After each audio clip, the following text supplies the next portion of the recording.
are the New York Knicks. I'm back in the New York groove. Well, it's the Knicks. New York. We are the New York Knicks. New York.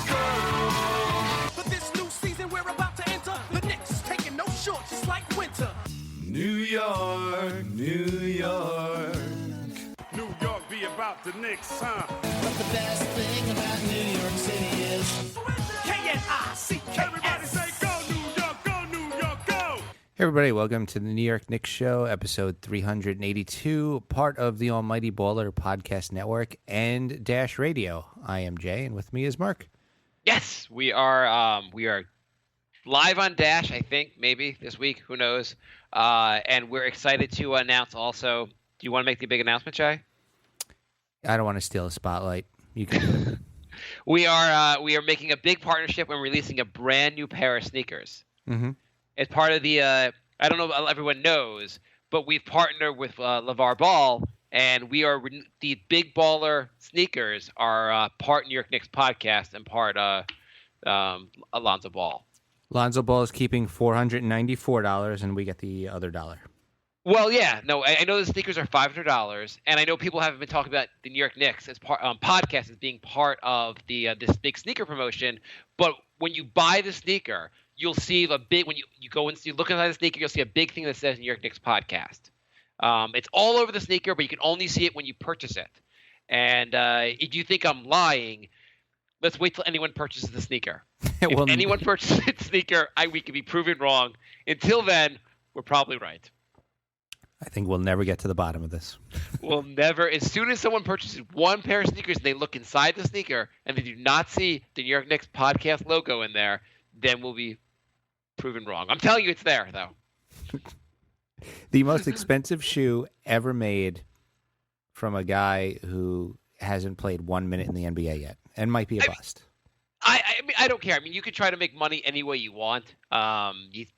And by all means, bypass the Nikes and the Reeboks and Adidas and try to make money yourself and keep all the money yourself, because who gives a shit? It's not my money. But I have to say, do you think what's a more sure bet you think for making money? Releasing your own $500 pair of sneakers and you've never played a game in the NBA, or just taking like a $100 million deal from Nike? Right. I mean, I'm not so much like making fun of the fact that they're charging $500 for a shoe. I'm making fun of people who will buy that shoe. Well, as soon as someone does and proves that and validates my story about the New York Knicks podcast being linked to it, we'll find. Do you think anyone's? I mean, obviously people are going to buy this shoe, I guess. Some people are going to. It's not going to sell great, but there'll be people who buy it, and those people are dumb, or those people just have too much money, and you can go to the NewYorkKnicksPodcast.com/donate and give us that money. Yeah, if you have a lot of money and you're thinking about buying these sneakers, how about instead of saying $500 on a pair of sneakers, you buy a nice pair for $100 and send us the other $400? Right, because Ball doesn't need that money, and we do. Yes, exactly. Speaking of things going on in the NBA, Kristaps Porzingis may or may not have sent out a tweet stating that he may or may not eat. A big thing happened. I guess it was yesterday. Did it happen? Yeah, it was last night. I guess you didn't see it. I sent it to you with no context whatsoever. Well, so here's the thing, Jay. How long have the Knicks gone without embarrassing themselves? Are you counting yesterday? No, I mean before yesterday. Oh, before yesterday. I think it was almost a full week. I think we almost went between episodes. I think we have to do a daily podcast to have a bunch of episodes in a row where the Knicks don't embarrass themselves. Seriously. Holy crap. So for those that don't know, from the KP Porzingis' official account, there was a thing that said LA Clippers or Clippers and some happy faces, which people interpret as meaning. I don't even know what that would really mean. What is it? Assuming, let's say KP really sent this out. What does it mean? He's not a free agent for 2 years. Clippers have no ability to trade for him because they have nothing to trade for him right now. What in God's name would it even mean? I don't know. I guess he just likes the idea of playing for the Clippers, and by the time he's done with his rookie contract, Paul is going to be on the way out. Crawford is going to be on the way out, and Redick is going to be on the way out. So it's not going to be a good team in 2 years. Yeah, there's no like major benefit for him to like.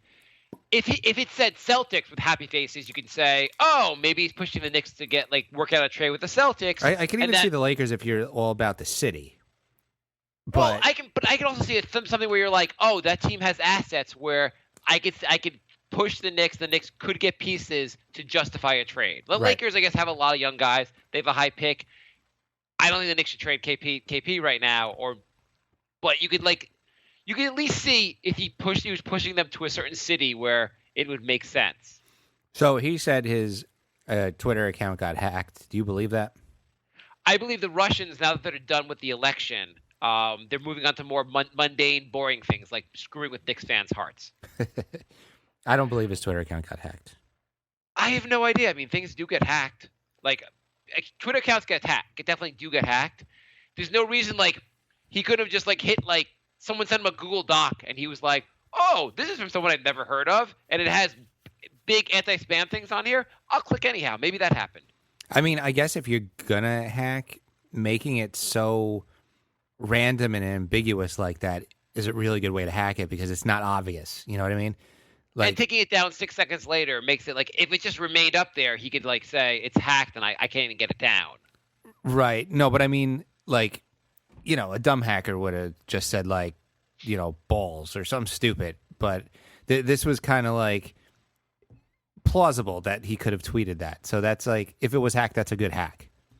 So even the most ingenious hackers out there hate Knicks fans. Yeah. See, I could hack anybody in the world and I could say anything I want. Let's give Knicks fans more grief. Should I steal Social Security numbers and credit card numbers to make millions and millions of dollars or just screw with an already downtrodden fan base? Or do we want to give Jay night terrors? So let's just go with two theories here. Let's say this theory that KP really did this and somehow regretted it immediately. And the context could be like he's like drinking with friends and they're like, hey, let's screw with Knicks fans. And he does it and he takes it down right away. And it's like just an immature action. Yeah, or maybe they were like, oh, I wonder what would happen if you did this. And then he got like 1 million retweets in 2 seconds. And he's like, oh, shit. And he just like took it down real quick. Maybe they just said like, hey, could you answer this question on Twitter with happy faces? Sure. And they were like just playing like a game of Hangman. And he's like, I got the answer. LA Clippers. Happy face. And they were like, oh, that's going to be confusing. I don't know. So that's a plausible explanation. Another plausible explanation, let's go with the, is that he did this, doesn't want to take credit for it, but it's his way of like stepping towards Phil saying, hey, Phil, you better make this shit right in the next 2 years or I'm going somewhere else. And this is kind of his power play. Avoiding the meeting with Phil, doing this kind of thing to put pressure on the team. LeBron puts pressure on Cleveland every year by opting out and just making them re-sign him every year. Obviously, KP can't do that, but maybe he's going to put some other external pressure on them.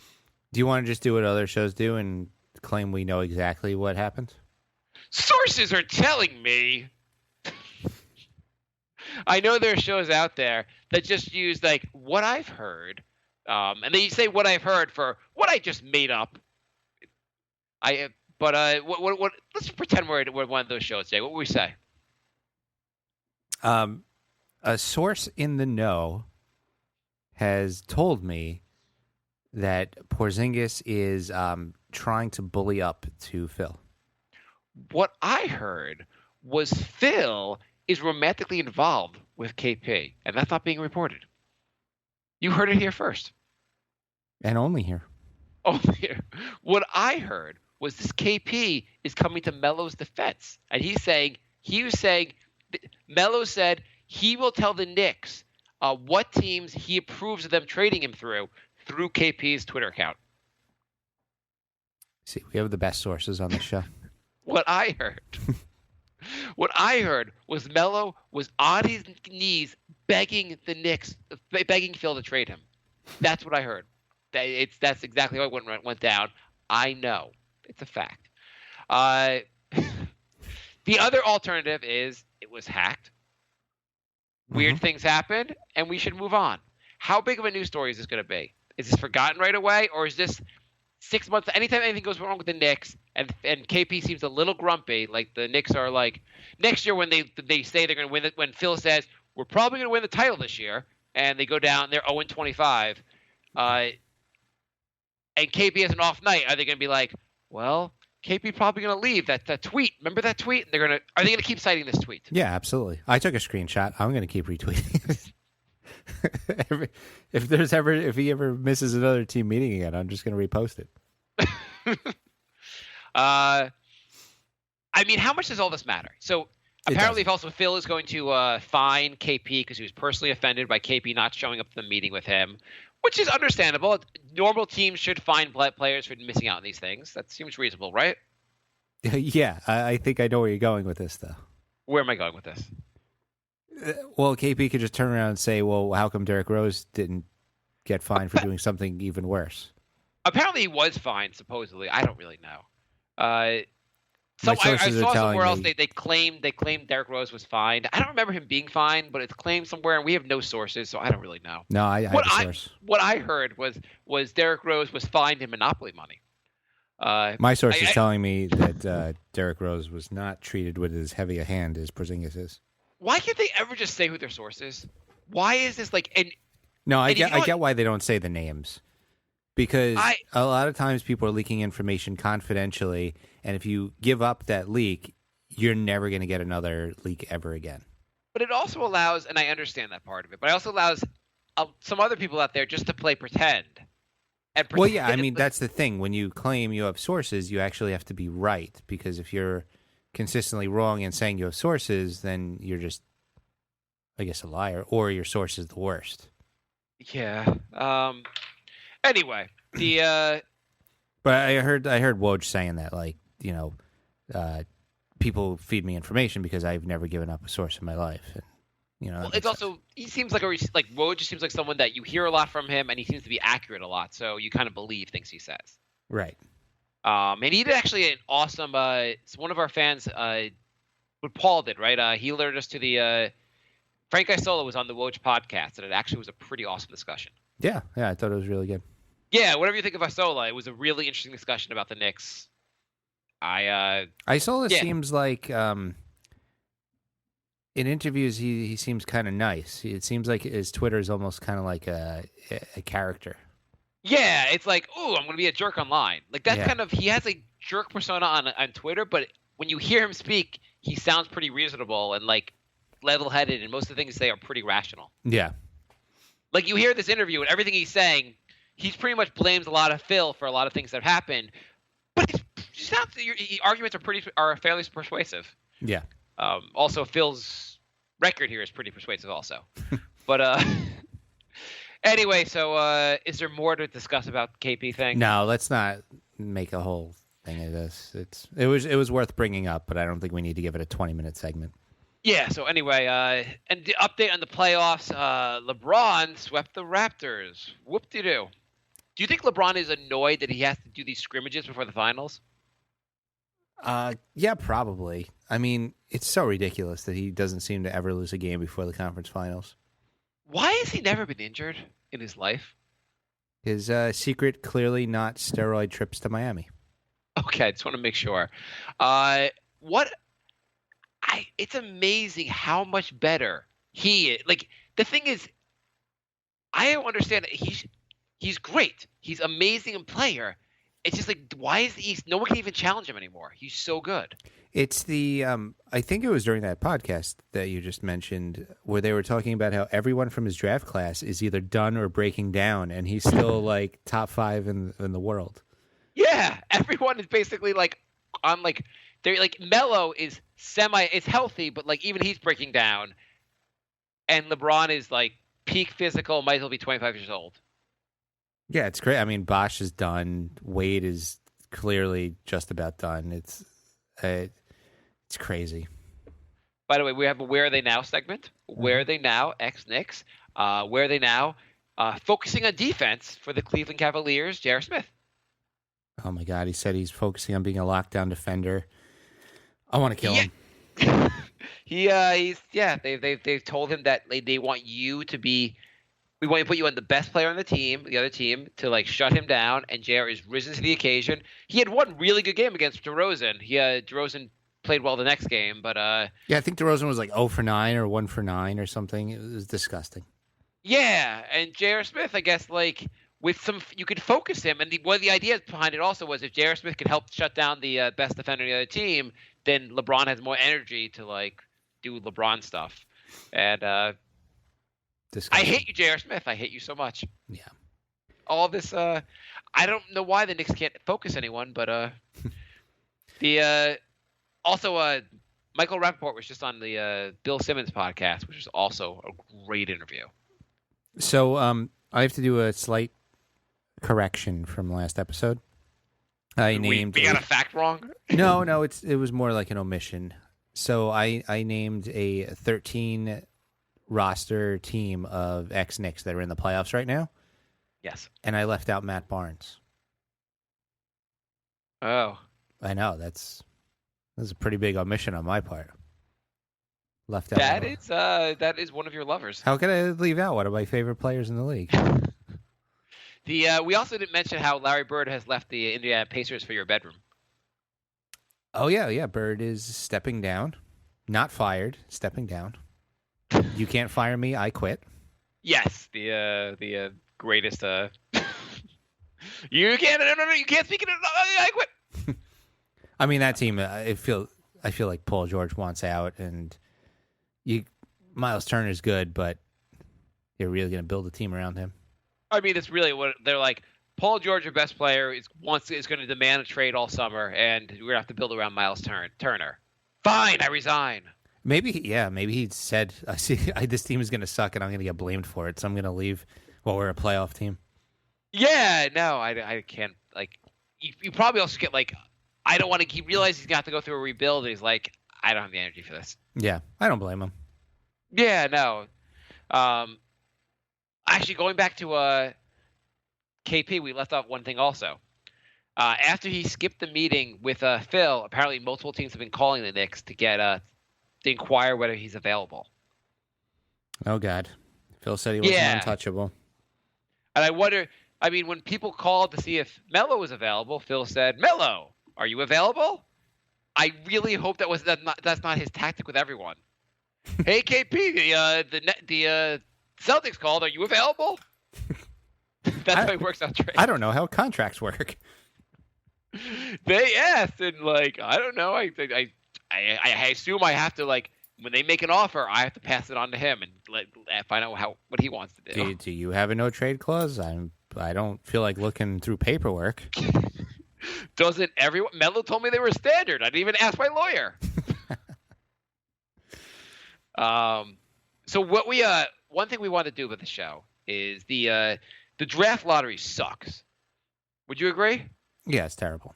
I mean, I want the Knicks to win the draft lottery, but the whole system right now is god awful. You have to play the tank, and the tanking makes sense with the current system, but I hate it. You hate it, right? Yeah. Why would you want you?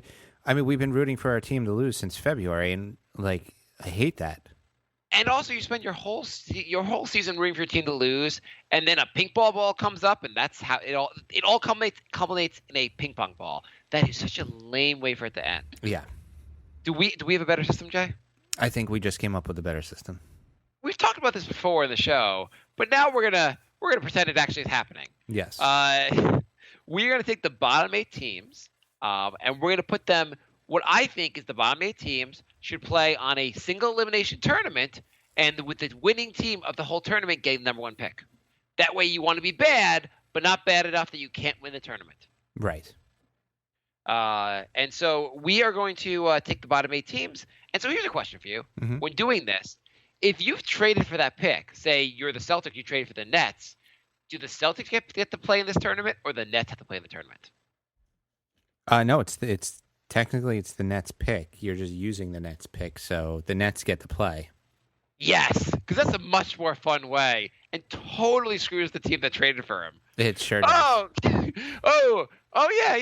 We're totally gonna try, Celtics. We really want you guys to like dominate the league. We're excited for you. Yeah.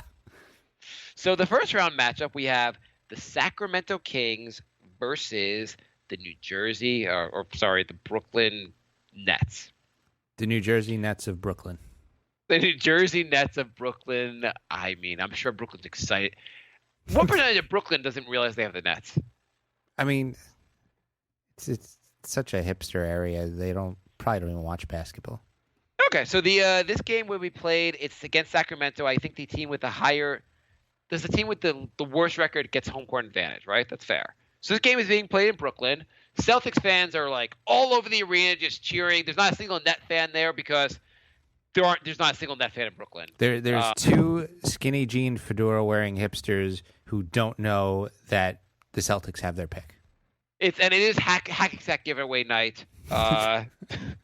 Sacramento, having just traded away their once in a lifetime DeMarcus Cousins, who got them absolutely nowhere. So I mean, wasn't that once in a lifetime? They really want this Fultz pick. What's going to happen in this tournament, in this game, Jay? Well, this is going to be one for the ages. I gotta say, the tanking playoffs are also going to include tanking. Yes. So the Nets start to turn the game off by declaring, "We will not shoot a shot. We will only shoot shots from half court and just see what happens."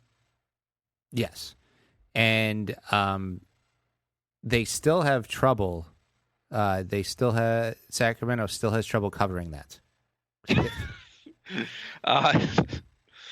Sacramento barely makes it. Is so dysfunctional. They only learn about this tournament 10 minutes into game time, and they don't show up till the second quarter. And somehow they're only down 12-0. They're only because the Nets are still only shooting half-court shots. Half the Nets roster is spending an inordinate amount of time discussing Jeremy Lin, what hairdo he should use for next season. Conversely, Ty Lawson's back on the wagon, and he took a couple ex-Knicks, Galloway, and Aflalo with him. So there's just 3 drunk guys on the court. Celtics fans are cheering their asses off, saying, like, shoot closer to the basket. We're pretty sure this is wrong. Sacramento with I feel like they're going to pull this off, right? Yeah, in the end, the half-court shots just stop falling after a while, and Sacramento does. Buddy Hield, who probably going to be best player out of this draft class. Yes. I would think so. Possibly Rookie of the Year. I mean, who knows? He is the game's high scorer with 12 points. Who's the Kentucky guy? The center they got that I liked. Cauley Stein. Yeah, Willie Cauley-Stein tries to recreate that video he used before the draft. That got Mark all excited. Mark not understanding how video editing works. Anyway, Sacramento pulls it off. Celtics fans just to walk out of the building angry, and New York Knicks fans are waiting outside the arena to say, "Hey, have you thought about trading for Melo?" Next up, the New York Knicks were going to play the Phoenix Suns. And the Phoenix Suns, everyone's excited for the Suns because they have Devin Booker, right? Right. Phoenix was so excited to learn they had Devin Booker, a top-notch point guard, that once they learned they had a top point guard, they immediately traded him. Because that's what they do in Phoenix. So he was traded prior to the game. I think he was traded for a second-round pick. Phoenix just needs to get rid of point guards as fast as possible. He's a shooting guard, though. Whatever. Don't confuse them. They're going to trade him anyway. Okay. If you're a guard, I mean, the Phoenix Suns, if they have guards, they have to get rid of them as fast as possible. I mean, there's no reason to evaluate how good Isaiah Thomas is. We have a couple of them. Get rid of them. The Knicks catch a break in this one. The break is that Derrick Rose, still concerned about his contract, thinks the best move is to not show up to this game. Right, yeah. He doesn't want to get hurt. So he's preserving himself. Melo realizes that this isn't good for his brand, so he doesn't show up either. Porzingis is still doing laps around Central Park, taking selfies with random people. Oh, wait, isn't KP in Latvia? The Knicks can't get him back. The Knicks forgot to tell him this game even existed, so he's in Latvia, and he's just not coming back for the game. Oh, right. Yeah. Hernan Gomez. He's playing like Hernan Gomez, playing really well in this game. Ron Baker, on the ball defense, playing really well. What else is going on in this game? We're starting Endor because we're so shorthanded. Hornacek's daughter stands next to Hornacek throughout the game to distract the other team, and it works. Definitely works. Eric Bledsoe, finally allowed to play again, goes 2 for 37. Tyson Chandler, upon coming back to Madison Square Garden, realizing he's playing against the Knicks, immediately decks Endor, causing both Endor to be out for the game and Chandler to be suspended for the rest of the game. And he broke his wrist. Yeah. Yeah. Knicks pulled this off. I think and Courtney Lee has a big game, and the Knicks pulled this off. Yes, they win in overtime thanks to distraction shenanigans. Yes. Okay. So the Lakers are going to play the Timberwolves. The Timberwolves are trying to assemble an entire roster of top 10 picks. Yes, and they're almost there. They're not that far away. Tom Thibodeau starts the before game. He can be heard screaming at his team, "I can't believe you played defense. Not yet this year. We have to try it for the first time tonight." Every matchup, there's an ex-Knick. Tom Thibodeau announces that all the players on his team will be playing 50 minutes, no matter whether the game goes to overtime or not. They just have to run laps for an extra 2 minutes if it doesn't go to overtime.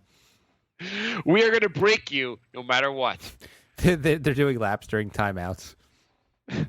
The Lakers are mystified that they have all these top 5 picks that suck. It's kind of the opposite. Both teams have an entire roster of top 5 picks. It's just the Lakers have the crappy ones. Neither one can decide whether they should play. Neither one can decide if they should play really hard this tournament. Because what's it matter? We're going to screw up the pick anyway. Right. Karl Anthony Towns reminds all the Knicks fans viewing that they should be angry about those last 3 games. Yeah, so Minnesota wins this one, right? Yeah, Karl Anthony Towns dominates. The Lakers are just a shit show. They have a special guest in the fourth quarter. They sub in Kobe Bryant, who just shoots the rest of the game every time and misses most of the shots, and then declares himself the greatest of all time. How is Mozgov 30 already? Is he only 30? Only 30? I thought he was like... I thought he was really young when he came to the Knicks, and he's 30 already. No, I guess I understand that, but I feel like I've been hearing about I feel like the last couple of years have been 50 years long, so I'm just surprised Mozgov's not dead of old age. Maybe he's just aging how the season feels. Yes, that's really as a Knicks fan, it has been brutally long. It feels like the last time the Knicks made the playoffs was the 70s. It just seems like everything happened so long ago. Yeah. Do you know that Anthony Randolph is still only 27? You're a liar. There's no way it's possible. This guy doesn't age. He's like Benjamin Button. What the hell? So next year he'll be 26? Yeah, I don't understand. I feel like the last 3 seasons I've said, "Hey Mark, do you know Anthony Randolph's only 27?" I feel like you've used the same age every year. And I'm not even going to check to make sure. He's still a reasonable age to say he has potential. I know. Okay, so Minnesota wins this tournament, wins this, and the last matchup of the first round, Philly versus Orlando. No, we already did Philly. No, we didn't. We just did the Lakers versus Minnesota. Philly was the first matchup. Philly played Sacramento. Oh no, I was thinking of Jersey. Philly and Jersey are like the same team. I mean, whatever. No. The Phillies doing it on purpose. The Nets are not. Philly catches the bad break for the game. The only players that remember to show up are the D leaguers they use the tank with. So everyone in the Phillies team has been signed within the last 10 days. Yes, but they're all playing for contracts, so they're actually playing hard. Yeah, so that's a positive. Orlando is just a total wasteland of talent. I mean, they've had so many top picks, and their roster is just horrible. Orlando can't muster the energy to even get on the court to play Philly because they've said we've had so many top picks. It doesn't even matter. Give us Fultz, give him whoever. It doesn't matter. They looked at their roster salaries and they realized Biyombo is their highest paid player, and they all just quit. True story. Everyone just looks at Heranja, whatever. What's his name? Mario Hizanja. Hajanja, and just stares at him and goes, "Why? Why did we try for this?" And they all walk off with tears in their eyes. Yeah, so Philly wins that one easy. Blowout. Yes. Okay. Do you know their three highest paid players are Biyombo, Fournier, and Jeff Green? Holy crap. Okay, the second round, we have the winner of the it would have been the Sacramento Kings versus Philly. What happens here, Jay? Well, Divac ends up making 3 trades before the second round. Two of those players actually had good games, so he trades Heald and Cauley Stein, and he gets back cash considerations and 2 second rounders. He doesn't trade to get like Vince Carter. He said that was the best deal he can get. Philly is very hopeful because Embiid said he thinks he's ready to play. Right after the announcement, 10 minutes later, they announced Embiid's retiring from the NBA. He did get 67 points and 30 rebounds in those 10 minutes. So yes. He wins Most Improved Player for the 2017-2018 season. But the other 10 guys who are also on their new 10-day contracts, so it's a brand new roster again for the second round. But they also play well, and I think they win. Because Okafor, Sacramento traded their good players away again. Okafor is still not allowed to play in the game. Okay, Philly's heading to the finals for the number 1 pick, and the Knicks are playing. Who we got? It was Phoenix. Sorry, it was Minnesota versus Minnesota. The Knicks are playing Minnesota. This is a good matchup. This is. Porzingis is back from Latvia. Oh, that was a good call. Yeah. How did he get him? Did Phil call him and apologize for even holding a meeting? He wanted to prove himself that he can match up against Towns. Oh, that's a good one. That's good. Wiggins is going to find, and Wiggins says tonight is the night I finally prove everyone wrong who said I was a good defender coming out of college. Rose shows up wrapped up in bubble wrap, and they just roll him up and down the court. Noah announces that he would play really hard and be a leader for this team if he'd ever be able to walk again. Melo ignores the game and is just going full brand. No, Melo plays this game. Well, he's playing, but he's not. They trick Melo by telling him that this is the Olympics, and Melo's all hyped up and plays the game of his life. Oh, I thought he was gonna just go all out on his brand and show up in a full Ninja Turtle outfit trying to get into the second sequel. Well, no, he's a ninja. He's dressed like a Ninja Turtle while playing in the Olympic gold. Olympic mindset. Okay. Yes. Yeah. No. I mean, it's not a regular season game, and Melo can't figure. Assumes it's not the playoffs, so he assumes it's the Olympics. Gotcha. What else happens? Tibbs. Most of the Timberwolves players also having forced to play 5 overtimes that didn't exist in last game because Tibbs just made them keep running. Most of them are pretty broken from last night's game and barely walked in tonight's game. So the Knicks pull it off, right? Ricky Rubio gets 18 assists, but he also hits 3 threes. So Phil said those are cheap points, and that's why I wanted more players in that deal. Ron Baker hits a game-winning three-pointer. Knicks fans immediately declare Baker sanity, and Minnesota immediately makes a ridiculous offer to him. Which Phil also turns down because they offered guys who hit threes. Yes. Knicks win this because they're the Knicks, and we're going to the finals. Yes. Knicks, Philly, playing for Fultz. What happens here, Jay? So the Philly does who's playing for Philly tonight? Is it just a bunch of D-leaguers? Embiid's making his 3rd comeback. Yes, after announcing retirement, he's back again. He thinks he will dominate the Knicks. The Knicks are scared. If Embiid plays, they know they're done. Right. And then they got a 3rd set of 10-day contract guys. So it's Embiid and most of these guys have only recently been playing in the Ecuadorian League. None of them have actually even been to America before, so this should be interesting. Embiid obviously doesn't make it till halftime. Yes, Embiid is on his way to a quadruple double within the first 6 minutes of the game, and then he goes up for a shot, and on coming down, his legs just snap off. Literally. Literally, Into the third literally. row. It's one of the most gruesome things anyone's ever witnessed before. They take a moment of like half a second of silence, and they continue with the game. He does break all YouTube records, though. Yes. And on every nightly newscast, the announcer says, "Oh, you should really look away while we show this clip 12 times in a row." ESPN dedicates an entire channel, ESPN3, just to Embiid's legs flying into the third row. The Knicks bring back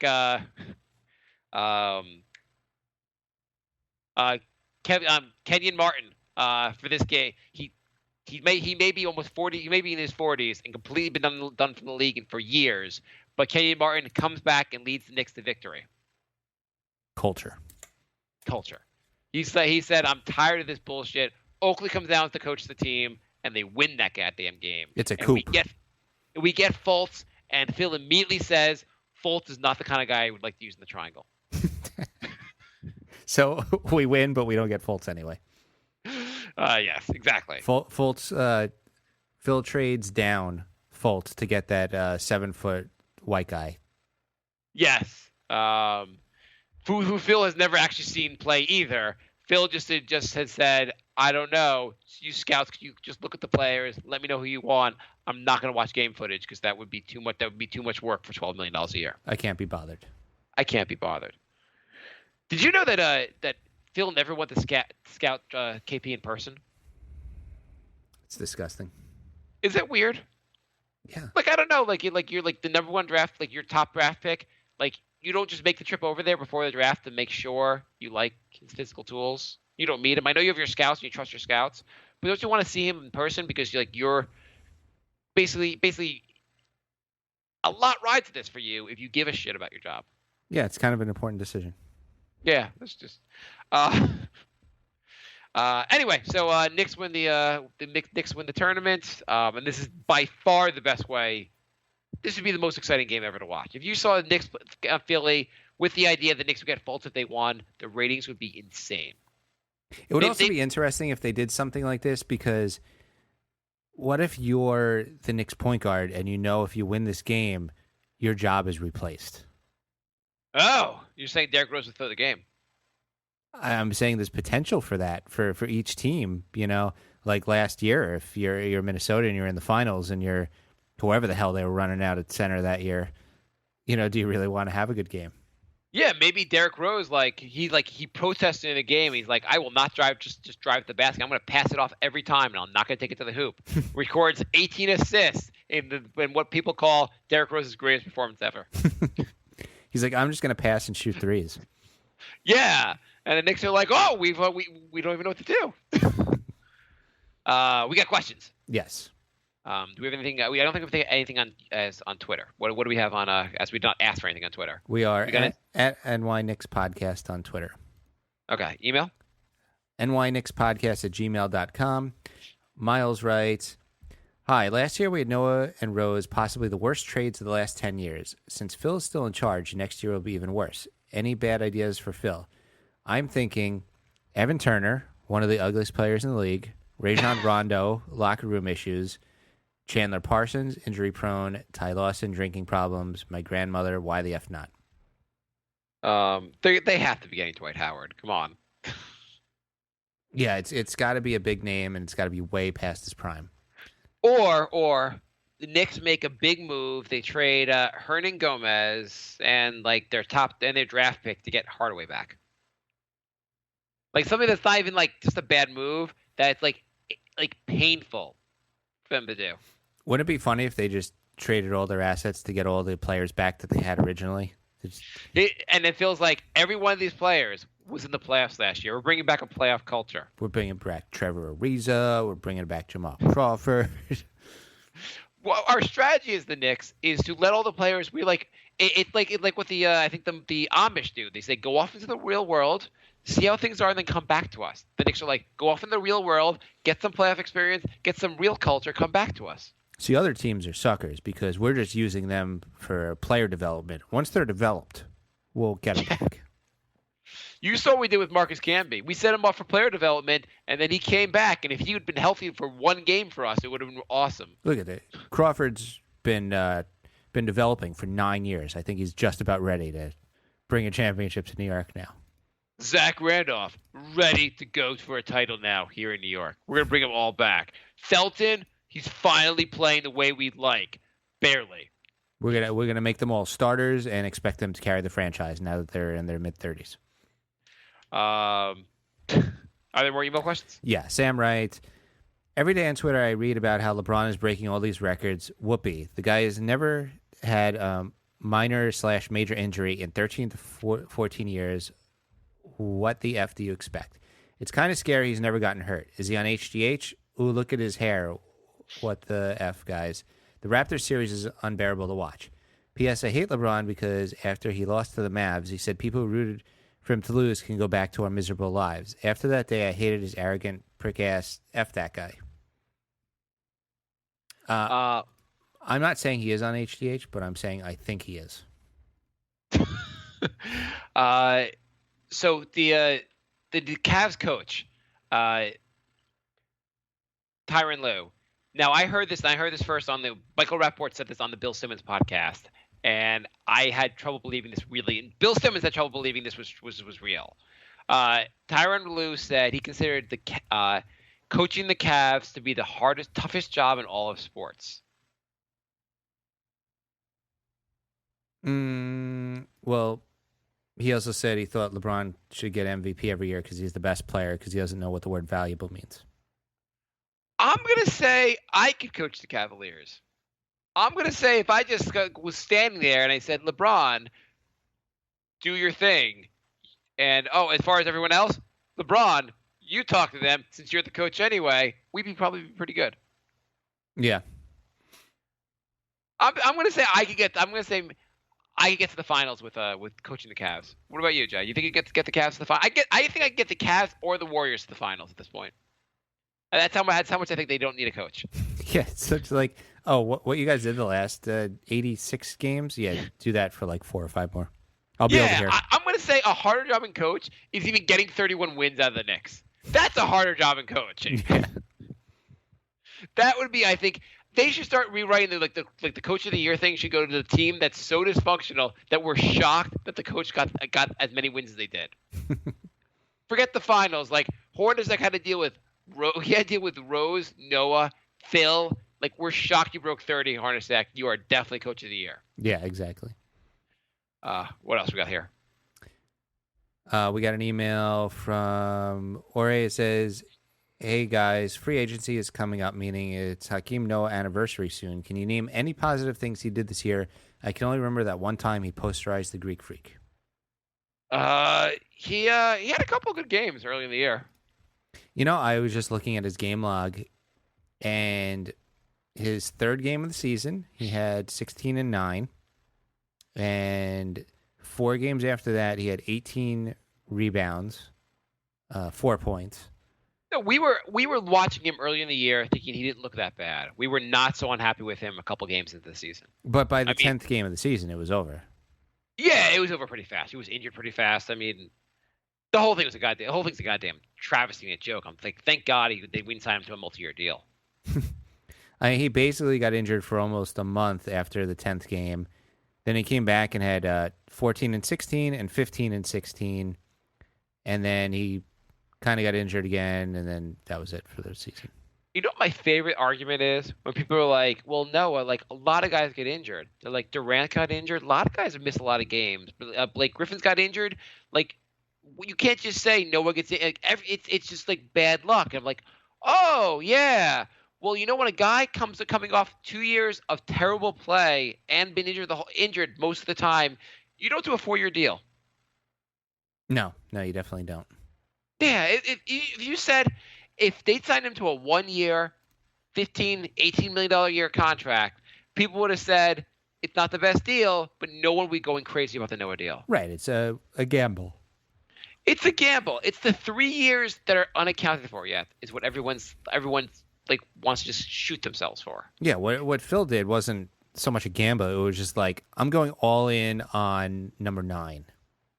Yeah, I want the Knicks to gamble this offseason. I think you got to gamble. I asked this on the Facebook group, and what I want the Knicks to focus on are basically Kyle O'Quinn type signings this offseason.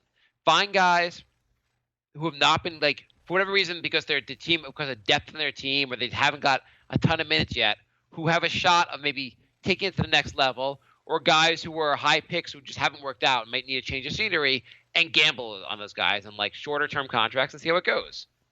Yeah. I'm done with big contracts. It would just make, for where we are right now, getting lucky with a Jeremy Lin type situation. Not that Jeremy Lin's the greatest player ever, but getting lucky with like players that could take it to the next level would be a much better use of money right now than going on a big contract in my mind. Yeah. The Drew Holiday thing, I just don't see where it takes us, basically.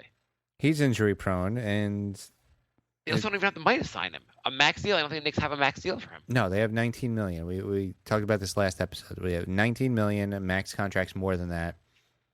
I don't know if Drew's probably going to get maxed out by the Pelicans. I mean, and I get like you were wording salary cap hell with Noah, but like if you are also in salary cap hell with Noah, like let's get some other guys and let's try to build a whole team. We can't really complain we're in salary cap hell. I mean, Phil did it. Yeah. Well, I mean, Phil can't complain about salary cap. It's his fault. Yeah. What else we got? That's it for emails. Okay. Facebook questions. How are we doing on time, Jay? We're at 47 minutes. Okay, perfect. Justin writes, is J.J. Redick a good fit for the Knicks? What else can we squeeze out of the Clips in the Melo trade? Yeah, Redick's a good fit. Yeah, Redick would be a solid guy to get. We need more three-point shooting, so absolutely. Except that he's over 30 and past his prime, so yeah, he's perfect for the Knicks. Yeah, it's perfect. The last time the Knicks were good was they went all in on guys over 30, so maybe this would work out. There's not much to get there. What do you get? You get the 2021 first-round pick. I think you have to get Blake Griffin. And not what we talked about last show, you get him so you can trade him elsewhere. You're not going to get Blake and the 2021 number 1 pick. I think you're better off getting Blake than the 2021 pick. I think you're better off getting the 2021 pick. I think you're absolutely insane. 2021 is as if you have a calendar, it's many years from now. Blake, you can probably turn into a first-round pick for next year. 2021, Paul, Redick, and Crawford are going to be done, and Blake might be done. Oh, I guess there's a chance the Clippers are bad, but there's a chance maybe the Clippers are like hanging on. They sign like a bunch of vets, and they're like, it might not be a top 10 pick. It could be the top 20 pick. It could be like they're like a 7th seed. Who knows what's going to happen? There may not be life on Earth in 2021. It's so long from now. You're right. If the Knicks get the pick, it'll be like a number 12 pick. If the Knicks get Blake Griffin, it's guaranteed to be a top 3 pick. What's guaranteed to be a top 3? What do you mean? If the Clippers keep the pick and don't trade it, it'll be a top 3 pick. But if the Knicks trade for it, it's going to be top 12. That's just the way it works. But it also, don't you think what's more valuable to the Knicks right now? Getting Blake Griffin, who could then trade for something else, or a 2021 pick, who probably won't be good and probably will not hit his prime till 2026. Well, the thing I'm worried about I want to be alive when the Knicks are good, Jay. The thing I'm worried about is that the Knicks say, we got our guy of the future. We're not trading Blake, and we're going to build around an injury-prone 29-year-old. Well, it's just the smarter strategy is to get Blake and then hope the Knicks. If you're going to move him, yes. I just have no faith that the Knicks try and move him if they get him. I don't think the Clippers are the best trading partner for the fact of what they can give them. But you get Blake, you can trade now Blake to basically 28 other teams in the NBA. It's a lot more trading partners, and a lot more teams are probably going to be more likely to give you more for Blake than for Melo. Yeah, no, I'd agree with that. And that's assuming, but Blake has to also be like either not opt out or signed to a max deal, and then it's going to be tougher to trade Blake on a max deal. Yeah, it's true too. I forgot about the whole free agent thing. That could put a little wrinkle in those plans. I don't think Melo's going to Clippers. Basically, I just don't think the Celtics are a much better trading partner. The Clippers, it would make sense for the Clippers. I just don't see how it makes a lot of sense for the Knicks. But what will probably happen is we're going to get Blake Griffin for a max deal. Paul writes, started with a GOAT, greatest of all time at each position conversation with a friend, but then I tweaked it to players I like. My dream offensive guard, Isaiah Thomas. My dream team, OG. When he says OG, what is OG? What does he mean? Just mean offensive guard? Or what does he mean? Original gangster. Oh, original gangster Isaiah. Okay. I assume when he says he's going to say Isaiah Thomas, he means the original Isaiah Thomas. I mean, like, what else would he mean? He's not going to say like the one on the Celtics right now is on the greatest of all time list. True. Okay. Anyway, Isaiah, MJ, LeBron, KG, Shaq would have Chris Paul or Stockton at point guard and Duncan at power forward. What about you guys? So this is not the greatest of all time at every position, but this is the greatest of all time of your favorite, kind of mixed in with your favorites. Right. My favorite point guard of all time would be Magic. Yeah, I mean, going with my favorite / best, basically, I'd put Magic on the list. I'd take Magic over Isaiah. Isaiah is a strong argument for him, so I can't say it's a bad argument, but yeah, I mean, I would probably have Isaiah like third. I am not a believer that Stockton if Stockton doesn't have Malone, I don't know how. I mean, if Stockton's still a great player, but I don't think Stockton carries a team. And Paul doesn't carry a team past the second round of the playoffs. Stockton would be my number 2. He would be like my 6th man off the bench. Who's your first? Magic. Yeah. Okay. Are we? I'm gonna go with Jordan here. I mean, like, I don't love what Jordan does at the Knicks, but I respect the fact Jordan, I think, is the greatest of all time. So. Yeah, this is gonna be a short conversation. You got to go with Jordan at the 2. I'm gonna take LeBron here. I'm gonna agree with him also because I think LeBron is absurd and whatever he's doing to stay healthy. And he's amazing, like flat out. I am gonna go with Bird. Shocking. Oh, really? No, really. Do you think at this point would you make the argument? Do you still think LeBird's a better player? I know you love him more than life itself, but do you think Bird is better? Like, is LeBron clearly had a better career than Bird? Are you really going to force me to say it? Can't we just move on? Okay, we can move on. Okay, do you take KG here, or do you take Duncan? No, I play LeBron at the 4. Oh, that's probably smart. Screw you. I mean, that makes sense as well. So now I have a lineup where all 4 guys can pass. I would say you put Kate Garnett here for defense. It would be pretty awesome. I love watching Shaq. I'd say Olajuwon would be the preferred center. Mm-hmm. I would not go with Olajuwon. Yeah, but I loved watching Shaq. I watched much more of Shaq than I watched of Olajuwon. I would go Kareem. Skyhook. Yeah, can't argue with that. I'd go with yeah, I mean, do you think Kareem would be as good? I feel like Kareem was good enough that if he played now, he'd still dominate. Yeah. There's my always question as players, like, how good they would be now versus then, and like I feel like you put Shaq, as good as everyone was in the 60s and 70s, you put Shaq in the 60s and 70s, he'd average 100 points a game on 90% shooting. Yeah. I think Kareem, he still has that shot that you can't block. I mean, no, yeah, I don't think. I mean, Kareem, if KP developed that hook, God bless you, KP be unstoppable. So. Yep. I wouldn't put Wilt there though. I didn't watch Wilt, but I'm not as big a believer in Wilt. Right. But I'm gonna put Olajuwon. And who's my 6th man off the bench is Shaq. Who's your 6th man? Which makes no sense, I know. I want to be a little more versatile. I might go. Kind of want to go McHale on this one. Really, Celtics lover. That's shocking. I want an entire team of guys who are really good passers. Ooh, because we're finally going to run the triangle, Phil. I actually would say make the argument for like a guy like Kobe being your 6th man if you really want scoring off the bench. Yeah. And a guy that could dominate Kobe prime, that's a nice 6th man to have. Duncan would be a good 6th man.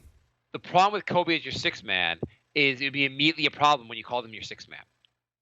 Yeah. He'd immediately the man he would start and probably would actually Pippen would be a pretty good six man too. Ooh, I like that. It's as if like when we're trying to talk about the league, there's so many great players to talk about. right, I don't see Paul though. I don't see Chris Paul as being like. I get he's a great point guard, but I don't think he's with the level of people are putting him. Right. I don't know. Would you put like on of the last like our generation? Is Paul the best center, best point guard? Like I guess 9. When did Stockton leave the league? He left in what he left 2004, 2005. Stockton left in 2005. 2004. No, really? Yeah. I know you're going to try and prove me wrong right now. Well, I don't believe anything you ever say, so why would I? 2002, 2003. Okay. Yeah. Oh, 2003 because Malone played that extra year in L.A. in 2004. Yeah. Okay, so our generation, who do you think is better? He had Who's one season where he missed more than 4 games in his 20-year career. Forget that. Who's the best point guard of our era? In the best era, last 30 years. So we're gonna have the conversation. Going to be Chris Paul, Stockton, Jason Kidd, Steve Nash. Anyone else in the conversation? Gary Payton. Gary Payton. Yeah, that's fair. Those 5 guys are basically the conversation. I'm sure we're missing one guy, but like that's a pretty reasonable. Who do you take there? Kidd is a pretty amazing point guard. Yeah, I would take either Kidd or Nash. Nash is not a good defender, but Nash is amazing. I feel like Nash made his team much better. Whereas, yeah, I like how is Paul making his team that much better? He's got 2 other All-Stars, and they don't really do much. I have trouble putting it. I mean, he's probably making his team better. He probably makes DeAndre Jordan better. You know, I'd probably go Kidd because he got the Nets to the finals twice. Yeah, and he won a title with Dallas. Yeah. I'm gonna go with Kidd also. Yeah. Okay. We have a lot more questions. We're running out of time. 20 more. Chris writes, are we drafting a point guard in the lottery, or are we drafting another foreign player? Can't we do both, Chris? Yeah. Can't it be both? Frank Tilanica. Yeah, he's going to be on the team, guaranteed. And I don't, from the scouting of him, he doesn't sound bad. Yeah. Jaime writes, do you think the Knicks are going to get LeBron since you know the Knicks is the best landing spot? Yeah, in 2024. Yeah, as soon as LeBron finally starts like facing reality and gets injured a lot, he'll be a Knick. Yeah. Jaime writes, when we trade KP for some draft picks and some crappy players, what do you think the Knicks are going to do? I think you just said what they're going to do. They're going to trade KP for draft picks and crappy players. We got a direct message question that I didn't want to forget from Liam. With the news that the other franchises have contacted us regarding the Knicks regarding KP's availability, is there any viable reasons for pulling the trigger on a trade in both of your opinions? It'd have to be multiple first-round picks or an all-star in return for me to even contemplate it. I know you said last show you were talking about it, and you're thinking basically Fultz and something else would do it for you. Yeah. Possibly. Yeah. I can see the argument for it. Like, if Fultz is that great of a player, and obviously hasn't played yet, but you can make the argument that maybe a point guard's a better guy to build around. I don't think I would do the trade, but I can see the argument for that. Yes. Would you do it straight up, or what else do you have to get from the Celtics? I want Fultz and one of the young guys. Okay. I know you like young guys. I like one of their young boys. Not Marcus Smart, though, because I hate him. Jaime writes, hey, Mark, what the hell is going on with the Mets? We need to get healthy and start winning some damn games. Okay, Jay, I know you don't follow the Mets that closely. Their best hitter, their best pitcher, half their pitching staff, a bunch of their players are all injured. And today, an hour or so before the game, the Mets were playing well for a couple games. The Mets announced the guy who's starting for them today has been suspended for 3 games for violating team policy, and they're just they're bringing up some guy from AAA who's barely pitched in the minor, who sucks in the minors to start for them today. Oh, Jesus. The Mets got their asses handed to themselves. They basically gave up on winning today, and apparently now Matt Harvey, who's the pitcher who got suspended, is finally claiming against the Mets, claiming that the Mets what they did was wrong. Great. They're fighting with their own players that are not injured. It's absurd. So if you're listening on Dash Radio, thank you for listening. We're out of time. If you want to hear the rest of the show, look us up on iTunes, the New York Knicks podcast on iTunes, and you could hear the last few minutes of the episode. And radio edition. Okay. Alan writes, "Hi guys, Mark. Who at the moment's more embarrassing, the Knicks or the Mets?" The Mets are goddamn embarrassing, but the Mets went to the playoffs last year and the year before they were in the World Series, and the Mets, no matter how embarrassing they are, they still have a bright future. Hopefully, they have a lot of things to look forward to. The Knicks, holy crap! And most of the Mets embarrassment is on the field, and most of the Knicks embarrassment is off. So there you go. And then the Mets have a lot of injuries. The Knicks just have a lot of bad decisions. Yeah. Alan writes, I listened to the podcast with Theo Epstein on it. He talked about building his current Cubs team. When he went to Chicago, they had the mentality of being one player away from winning the championship. He said, you don't have a team, and proceeded to tear down the team and revamp the scouting team. My question for you guys, will the Knicks ever do something like that? Only in my wettest of dreams. Any chance the Knicks could make Theo Epstein the team president? I mean, that's true. I mean, that's how you have to go about it. You have to say, like, we're kind of close, but we're not really there. Then just like, let's redo it and make it happen. What do you think about? Nope. Band-Aids for 17 years. What do you think about the? If you're a team right now like the Celtics, does it make sense to go in to get like a guy like Melo, or do you draft a guy like Fultz and just keep holding to your young guys with the idea that you have to wait the Melo out, the LeBron era out anyway? I think that's what they're doing. I think they're waiting LeBron out. Yeah, because it seems like it's almost like, why trade for a Melo or any of those guys? Because it doesn't make any sense. Because you can just wait. The only old guy in the roster, he's not even that old, but Horford. You're probably gonna have to replace him when you're ready for a championship run. Yeah. But I mean, I'd rather have one piece to replace than an entire roster. Yeah. Alan writes, Jay and Mark, if the Knicks trade KP for something derisory, what does that mean? Why am I so stupid? Negative. I assumed it meant negative. Why haven't I ever heard that word before? I thank you, Alan, for making me feel like I'm not going to do well in the SATs here. I've heard the word deride. Am I pronouncing it right? Derisive. That I've never used that word. Okay. Jay and stupid Mark. If the Knicks trade KP for something derisory, whatever, negative, will you? I can't. I'm a new theme for the show. Use words that I don't understand. Will you stop supporting this team? I will. If they do trade to Jay's second favorite team, the Celtics, I want a young player. This year's Nets pick, next year's net pick, Memphis and the LA Clippers first round picks. Well, if you get KP, if you got this year and next year's net picks, I would do the trade. Yeah, that would be enough to get me to say like, well, that might be worth it, because those are probably two. You have, assuming that the Nets they've already won the draft lottery. You get this year's number one and a possible top 5 next year. It would be worth it to me. But it'd be hard to give up on KP. And the Knicks aren't trading KP anyway. There's no way Phil's doing that. Alan writes, I really believe KP and the emoji gate. I don't trust Phil or Melo. Someone wrote to us that on the Twitters, they said, it might have been Tristan. He said that Phil hacked KP's account. Which seems like as plausible an explanation as anything else. Yeah. The sad thing about this franchise is no matter what you come up with, it's plausible. Maybe it was Isaiah Thomas. Tristan also wrote to us on Facebook. He said, if KP was hacked, then why was the lead like 6 seconds later? Yeah, that's also a good point. That's a good question, Tristan. Gilliam writes, looking at Melo's on the and off the court stats, Knicks have a 8.2% worse assist percentage with him on the floor, and the opponent's offensive rating is 5.8 higher with him on the floor.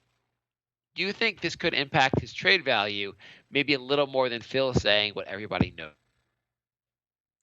No, you can't win championships without a guy like him on your team. Yeah, Irreplaceable. Yep. You just kind of paused and didn't really answer.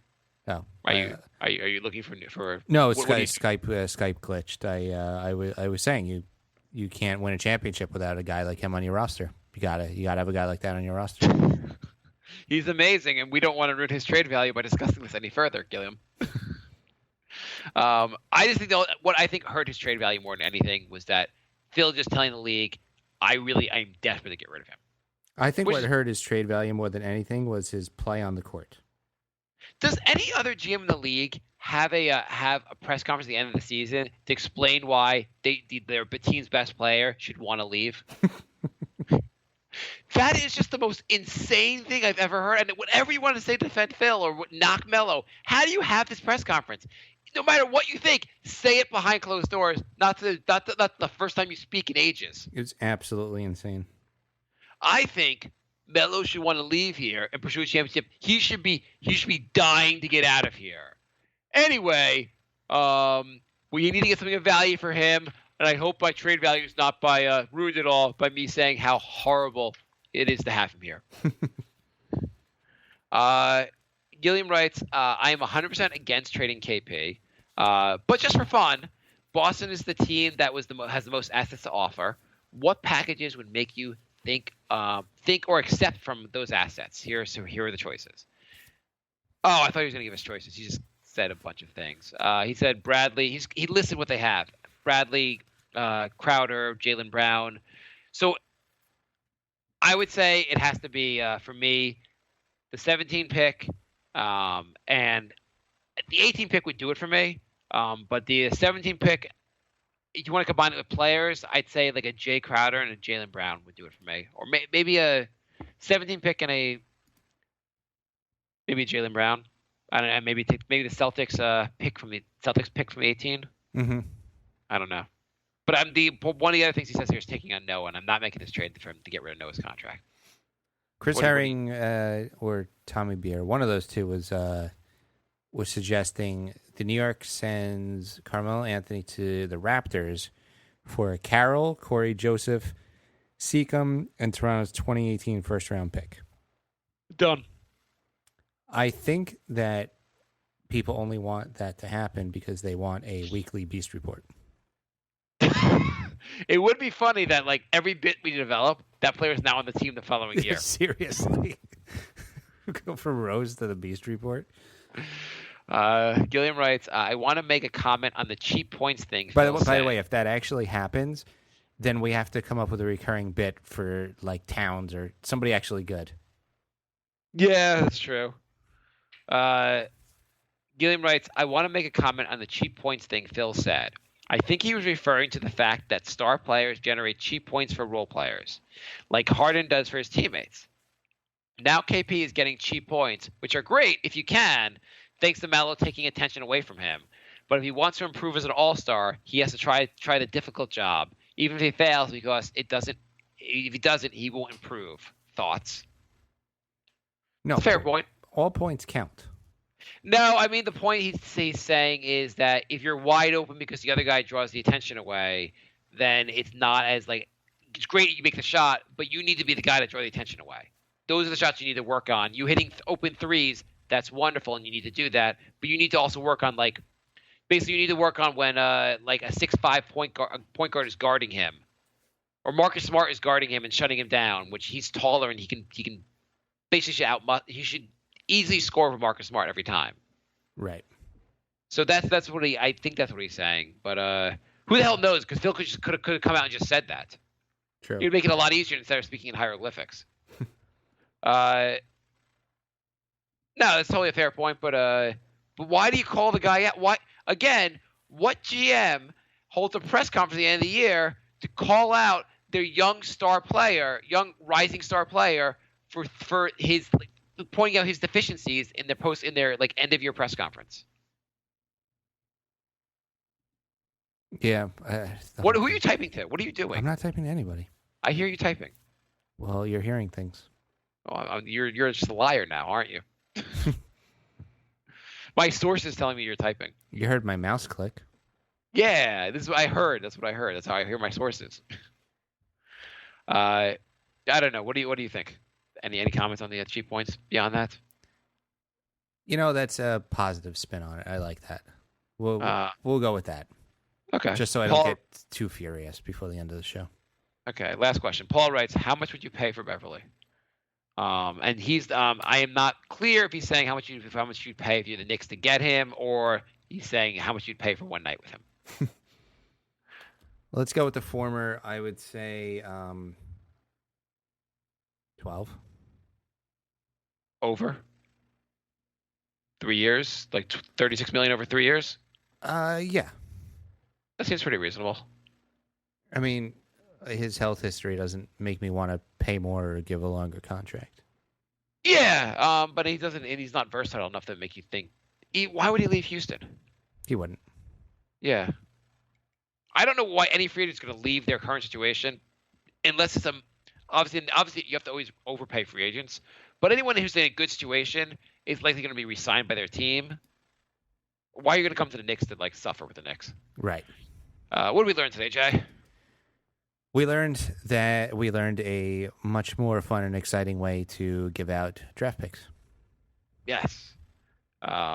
We learned that if KP said, "Hey, I'm going to do something for 16 seconds. That's going to do something for 6 minutes. That's going to basically be the entire news story for the rest of the summer." He won that bet. Yes. We learned that the Knicks are incapable of going 2 episodes in a row without embarrassing themselves. Can we just guess? Okay, what's the next embarrassing thing? Let's just do the predictions. Next embarrassing thing, I think it's going to be Phil again. I say that the Knicks get the number 1 ping pong ball. They get the top draft pick. And all the Knicks do have to sign a form saying, "We accept the number 1 draft pick." And they don't sign that form. Is there a penalty for not making your pick in the 2 minutes or 3 minutes you're allotted? I think there must be. I mean, why do they have why do they have a countdown timer if there's no penalty? I think maybe you lose the pick or something like that, or you have to wait till something happens basically where you get penalized. The Knicks will have that. That. Phil will just literally fall asleep before telling people who he wants with that number 1 pick. They're waiting for Phil's call, and Phil just doesn't call because he's watching the second season of Fuller House. He calls and he gets halfway through the sentence and he just starts snoring into the phone. He's going to make the pick, but then he just goes on a diatribe about the value of the triangle. It's so convoluted that it takes more than the allotted 3 minutes for him to say the name of the guy. They just lose the pick. He just says number 1 picks are easy picks. And I'm just not about doing easy things. I picked this guy because he's a good triangle fit, and he doesn't get a lot of cheap points, and blah, blah, blah. Time's up, you lose. He drafts Dennis Rodman. They said he's going to make a comeback with him. Anything else embarrassing is going to happen? Sure. I say there is a major – Dolan is involved in a major sexual harassment. Nah, that's been done with Isaiah. The thing about this team is you never know what it's going to be. Yeah, it's so hard to predict what would be next. It probably won't be Dolan. I said we don't hear from Dolan again for a while. Yeah, probably not. I do think Phil is probably due for one more embarrassment before the free agency begins. I say, you know that thing where you're not allowed to comment on a player during that is not a free agent, not during free agency? Phil will screw that up. Yeah, definitely. He already did that last year, I think. And he also sent a tweet about next year's a player saying how he likes some player skills and thinks he'd be a good fit in the Knicks, and that player will have yet to have entered college. He'll just screw up every possible rule. Anyway, so coming up, the next show. I guess we're not recording next Sunday night, right? Right. So Jay is going away to Thailand because the government is finally on to him. And Japan. And he's going on a wonderful, wonderful trip. He will be gone during the draft lottery. And I will hopefully be recording with Chris, the almighty baller king. And we will be doing a show about the draft lottery. Hopefully, if we can coordinate, we'll do it on the night of the draft lottery, so we could you could hear right away the amount of disappointment in my heart. Yes. So thanks for listening, and Mark will be back next week. Yes. All right. Goodbye, everybody.